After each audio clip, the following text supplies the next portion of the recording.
चाहे वो कोई दलितों के मुद्दे हो, चाहे कोई भ्रष्टाचार के मुद्दे हो। जब मुख्यमंत्री महोदय अपने करीबियों को इस भ्रष्टाचार के जाल में फंसे हुए मंत्रियों को बचाने में लगे हुए थे, तब भारतीय जनता पार्टी मौन थी। पर राष्ट्रीय लोकतांत्रिक पार्टी के तीनों विधायक विधानसभा के अंदर बेल के अंदर आके सदन को रुकवा आवाज उठाई और विपक्ष की भूमिका इस विधानसभा के अंदर निभाई। भाइयों, आरएलपी के नेता गरज रहे हैं। अब आगे की कड़ी में मैं जितेंद्र जी मेला जो न्यू दिल्ली से हमारे बीच में बता रहे हैं, उनसे निवेदन करता हूं कि वो संक्षिप्त में अपनी बात रखें, क्योंकि सुप्रीमो साहब अभी कुछ ही समय में हमारे बीच में पहुंचने वाले हैं। उनसे पहले हमारे विधायक जी भी हमें अपना उद्बोधन देंगे। जितेंद्र मेला भाई। बहुत सारे कार्यकर्ता और बहुत सारे समर्थक भी यहाँ पर मौजूद हैं। सबसे पहले मैं हमारे प्रदेशाध्यक्ष सुखराज गर्ग जी, देवसर के विधायक नारायण बेनीवाल जी, इंदिरा बावरी जी और तमाम हमारे जो अतिथि हैं उन सबको मैं सादर अभिवादन जो है मेरा पहुंचे। आज जिस व्यवस्था के खिलाफ हम लोग संघर्ष कर रहे हैं और इस चुनाव को जो है वो एक सेमीफाइनल चुनाव कहा जा रहा है 2023 के चुनाव के लिए। ये क्यों कहा जा रहा है? ये इसलिए कहा जा रहा है क्योंकि जो पूरी की पूरी व्यवस्था है उस व्यवस्था को हम बदलने की बात कर रहे हैं। कौन सी व्यवस्था? 70 साल से जो बीजेपी और कांग्रेस की व्यवस्था इस देश के अंदर, इस प्रदेश के अंदर चल रही है, उस व्यवस्था को बदलने की बात है। कौन सी व्यवस्था? वो व्यवस्था जिसने की राजस्थान को देश के 10 पिछड़े राज्यों के अंदर लाके छोड़ा हुआ है। आज भी राजस्थान जो है वो देश का 10 पिछड़े राज्यों के अंदर शामिल है। ये हम नहीं कह रहे, ये इस देश का नीति आयोग कहता है। नीति आयोग और ऑक्सफोर्ड की एक रिपोर्ट जो कि 2021 में प्रकाशित हुई, वो कहती है कि राजस्थान आज देश के सबसे ज्यादा 10 पिछड़े राज्यों में है। गरीबी में, शिक्षा में, कुपोषण में, स्वास्थ्य में, हर मामले में हम लोग जो है वो भारत के पिछड़े हुए राज्यों में है। ये हमारी 70 साल बाद यदि स्थिति किसी ने बनाई है तो वो कांग्रेस और बीजेपी ने बनाई है। और इस बात का खामियाजा, इस बात का परिणाम उन्हें अब जो है वो भुगतना पड़ेगा। और 2023 के चुनाव में उन्हें ये परिणाम भुगतना पड़ेगा कि 70 साल के अंदर जो निकम्मी सरकारें उन्होंने इस प्रदेश को दी हैं, उनके लिए उनका खामियाजा और उनका परिणाम ये जनता उनके साथ न्याय करेगी। और न्याय इस तरह से किया जाएगा कि हनुमान बेनीवाल जी ने हमारे सामने एक विकल्प खड़ा किया है, उस विकल्प को हमें मजबूत करना है। आज तक ये कहा जा रहा था कि जी हमारे पास विकल्प नहीं है। आज हमारे पास विकल्प है, मजबूत विकल्प है। और पूरे के पूरे मारवाड़ के अंदर ये विकल्प मजबूती से खड़ा हो चुका है। शेखावाटी के अंदर हम लोगों का ये पहला बड़ा इम्तिहान है और इस इम्तिहान को हमें जो है वो मजबूत करना और यहाँ से शानदार ओपनिंग करनी है। और 2023 के अंदर चुनाव की हमें अभी से आगाज कर देना है कि शेखावाटी भी अब पूरी तरह से तैयार है। इस देश के अंदर दो पार्टियां, बीजेपी और कांग्रेस, में संक्षिप्त में 2 मिनट में बात कर लेता हूं कि गहलोत साहब और कांग्रेस का जो शासन इस प्रदेश में चल रहा है, आज रोज जो है वो हमारे पेपर आउट हो जाते हैं। एक रीट की भर्ती 4 साल के अंदर जो है वो पूरी नहीं हुई। कोई भी किसी भी आज बेरोजगारों की जो हालत है, आज प्रदेश के अंदर दलितों के ऊपर जिस तरह से 4 साल के अंदर अत्याचार हुए हैं, जिस तरह से किसानों की अनदेखी हुई है, क्या इस बात को भुलाया जा सकता है? इस प्रदेश के अंदर देश का प्रधानमंत्री नरेंद्र मोदी कहते हैं कि मुझे रोज 3 किलो गाली मिलती है। उन्होंने वादा किया था अच्छे दिनों का, उन्होंने कहा था कि हम पेट्रोल डीजल के दाम जो है वो 40 रुपए कर देंगे। आज पेट्रोल और डीजल के दाम क्या आप सब लोगों को मालूम नहीं है क्या हालत है?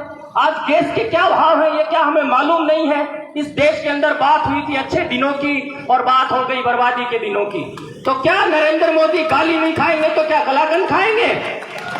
ये हम सब लोगों को जवाब देना है इस बात का।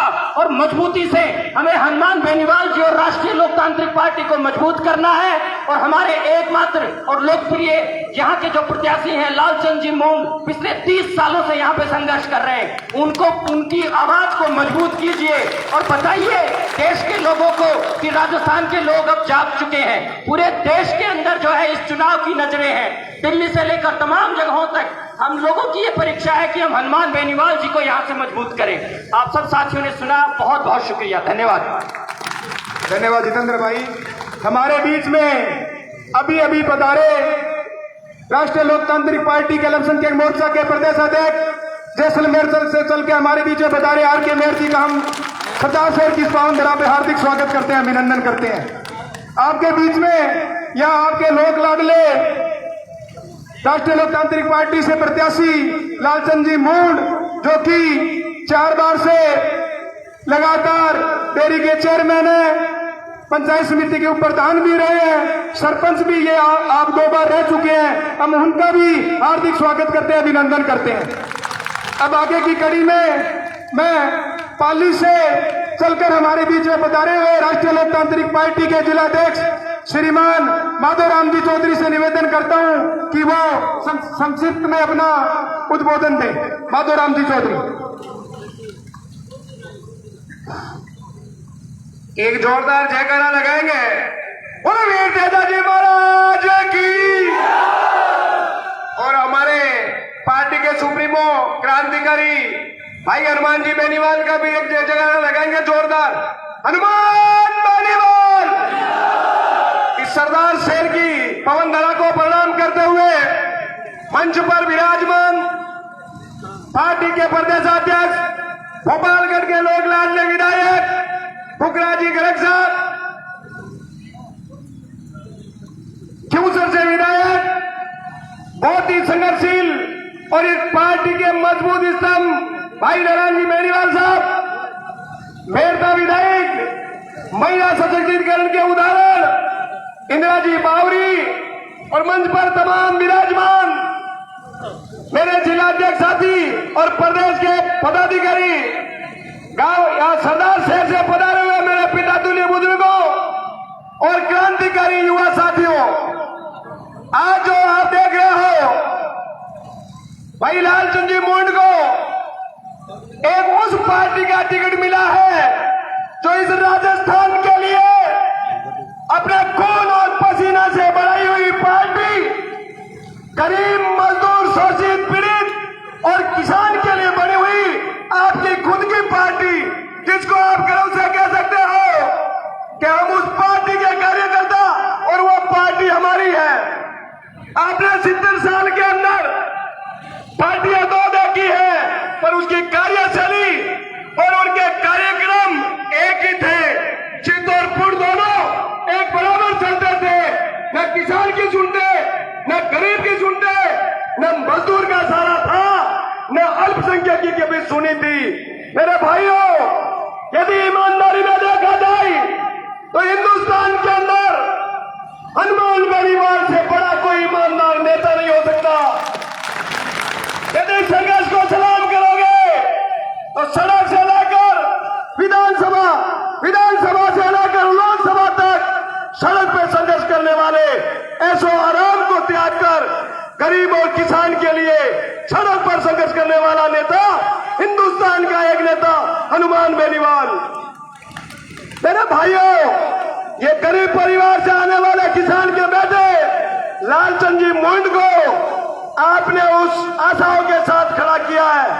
ये सरदार शेर की जनता, मैं राजस्थान के अंतिम जिले से आने वाला व्यक्ति हूं, पाली जिले से, ये देखना चाहते हैं कि आप लोग हमारे से एक शिक्षा के अंदर सब चीजों में, जमींदारी में सबसे आगे हो। ये नहीं हो कि पाली से भी आप पीछे रह जाए। जो जिले पिछड़े हुए हैं उनकी होड़ करते हुए आपको सरदार शहर की जनता 5 तारीख को बोतल के निशान पर लालचंद जी मुंड को ज्यादा से ज्यादा वोट देकर विजय बनाना है। कोई भेदभाव नहीं चलनी है कि एक बीजेपी में जाएगा, एक कांग्रेस में जाएगा। ये गरीब किसान का बेटा है, हर समय आपकी बात सुनेगा और उस पार्टी का कार्यकर्ता है जो हिंदुस्तान के अंदर सबसे ज्यादा राजस्थान की बात करने वाले, राजस्थान के मुद्दे उठाने वाले, किसान, गरीब और मजदूर के लिए लड़ने वाले और जो शिक्षा के प्रति अपने युवा साथियों को एक ढांढस बनाने वाले, हर जगह कंधा से कंधा मिलाकर खड़ा रहने वाला भाई हनुमान जी बेनीवाल का साथ देकर लालचंद जी मुंड को विजय बनावे। राम राम साहब।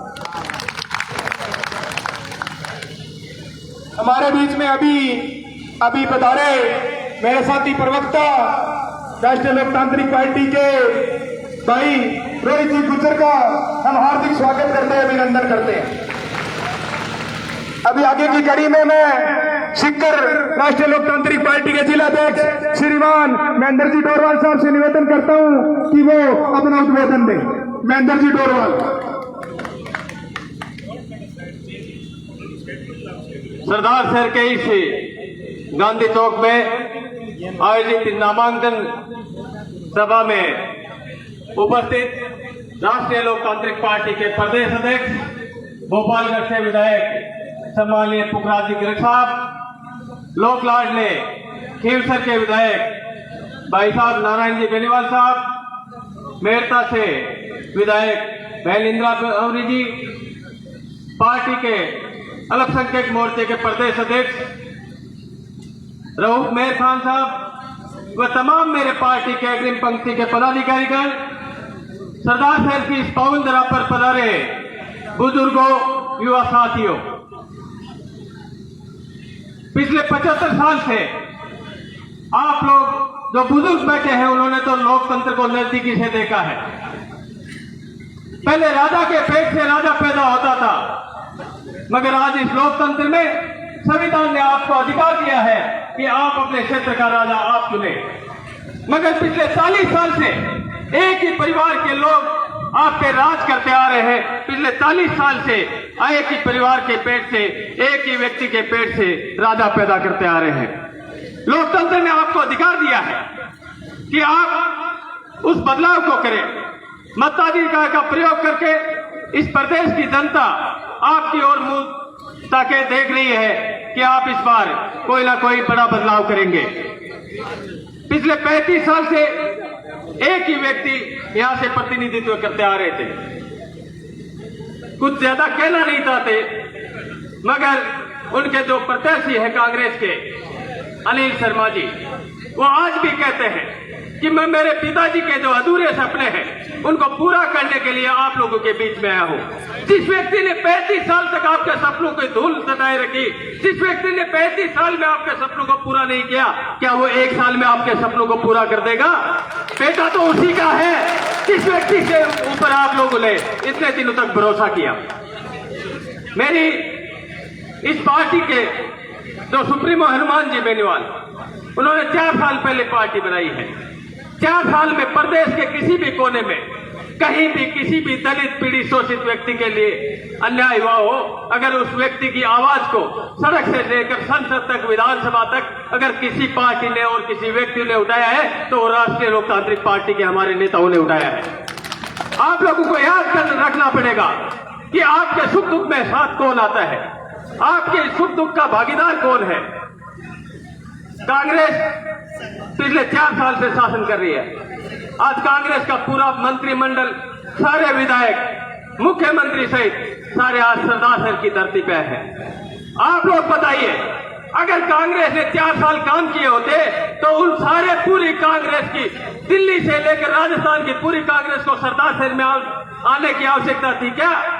वहां बैठे बैठे ही अगर उनके कामों के बलबूते पर वोट मिलते तो उनके कामों को मिल जाते।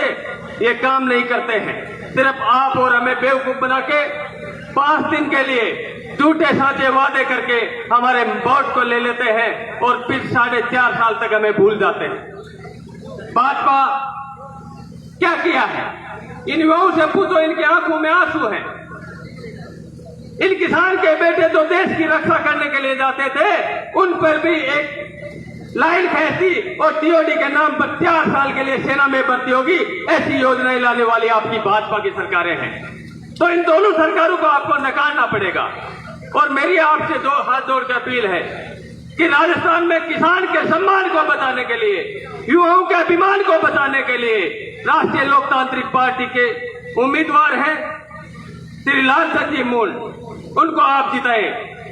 आप पूरे प्रदेश की आंखें हम पर हैं और हमारी आंखें हमारे मिशन पे होनी चाहिए, हमारे मिशन पे होनी चाहिए। राष्ट्रीय लोकतांत्रिक पार्टी को यहां से जिताइए।